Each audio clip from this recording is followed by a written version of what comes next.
प्रतिदिन सौम्य आसती आउ कुकुर को खावा दिखती 2 दिन है से आसुना कुकुरटी जिम आगे सौम्य बाट चाह बसी सौम्य व्यवहार करता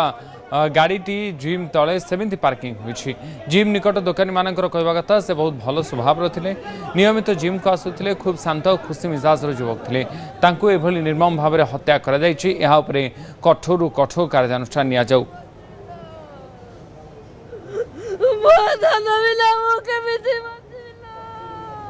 जो जिम रे ट्रेनर भाव में काम करुले सौम्य रंजन आम बर्तमान से जिम पाखे अच्छु आपड़ देखिपे ये हूँ मुख्य रास्ता अड़सपुर जो मुख्य रास्ता रही जो कॉलेज रही उदयनाथ कॉलेज से कॉलेज पाखरे थिबा होची जिम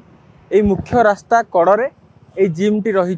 ग्रामांचल कथा कहतु एवं कॉलेज रे पाठ पढ़ुवा पिला कथा कहतु समस्ते ये जिम को आसुले एठी फिटनेस रो ट्रेनिंग नौथिले आपण देखिपे गोटे एडवांस टेक्नोलोजी थिबा जिम को सी डेभलप करथिले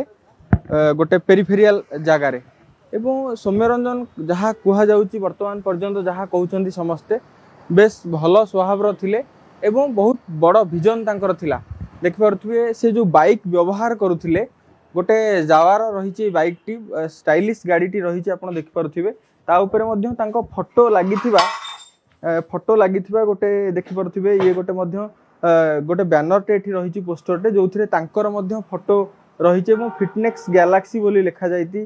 जाइछि थर्ड एनिवर्सरी मध्य पालन करछंती जेतेबेले तांको जिम को 3 वर्ष पूर्ण होइछि एवं एथिरे थर्ड एनिवर्सरी पालन करछंती एवं सेतेबेले मध्य ऑफर सी फ्री एडमिशन मध्य देखिपरथिबे एथिरे लेखा जाइछि एवं गत 31 मार्च माने एई निकट गोटे मास तळे कहि परिबा आमे एटी कार्यक्रम टी होइथिला एवं एनिवर्सरी टी पालन करा जाइथिला एवं बेस खुशी मिजाज रो पिला थिले जीवन रो लक्ष्य बहुत थिला एवं जहाँ कहुच्छी समस्ते एठी जहाँ कहते जो एठी थिबा अन्य दोकानी माने जहाँ कहते क्या सहित सेमती झगड़ा झाटी किसी करुनथिले आपण देखिपरुथिबे तांकर एई बाइक टी से बाइक टी चलाउथिले एवं एई बाइक रे से यातायात करुथिले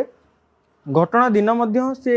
एई बाइक नै कि जिबार थिला किंतु जेहेतु एथिरे सिंगल सीट एवं से 2 जण जिबार थिला सेथिबाई से बाध्य होई ओम को सहायता नैथिले एवं तांको संपर्क रे भणजा हेबे ओम एवं ओम को नेकी से जाइथिले भुवनेश्वर अभिमुखे एवं भुवनेश्वर अभिमुखे गला बेले जो बालियंतार काज पाखरे एभली अभावनीय घटना घटिला एवं अकाल रे तांको जीवनटी चलीगला केते वर्ष ला आपण सौम्यरंजन को जानिथिले कोन मु एठी हलानी 7 वर्ष लानी रहलानी एठी जॉब काम करछि तांको जिम एठी 3 वर्ष हे गला एमिति पर्सनल तो इंटरेक्शन हुए ना हम मो पाखरे जो टाइम है मोर जो टाइम टेबल वो बहुत डिफरेंट मु 7 मॉर्निंग रु आसे मु राति 11 जाए तांको केतोल से टाइम से केतोल आसंती ये करन बट हां आज ह्यूमन बेन वो पर्सन बहुत बढ़िया थिला बहुत भलो बिलाडे किंतु जो टाइप ता से पनिशमेंट हेछि ओडिसा रे एजेंसी हबा कथा नु ये बहुत निंदनीय है और सेकंड थिंग ये टाइप राइट्स को पर्सनल व्यक्ति को का बाड़े पिटिबा एटा जस्टिफाई नो आ पाई पुलिस प्रशासन ओडिशा गवर्नमेंट आ पाई एक्शन नबा निहाई दरकार केना ए टाइप माइंडसेट सोसाइटी रहा बहुत बेकार केना तुम एजुकेशन तुम्हारी पर्सनल तुम्हारी सोसाइटी तुम्हारी स्टेट ये टाइप रो चीज को नहीं बर्दाश्त करिबनी केना ए टाइप रो एक भलो बिलाडा तुम जो टाइम रे बर्बरता से तो मारिचो तो कोमडा नै कि जाइछु से कोन कोई एनिमल ना कोई टेररिस्ट ना तुम तो इनकाउंटर करथलो बे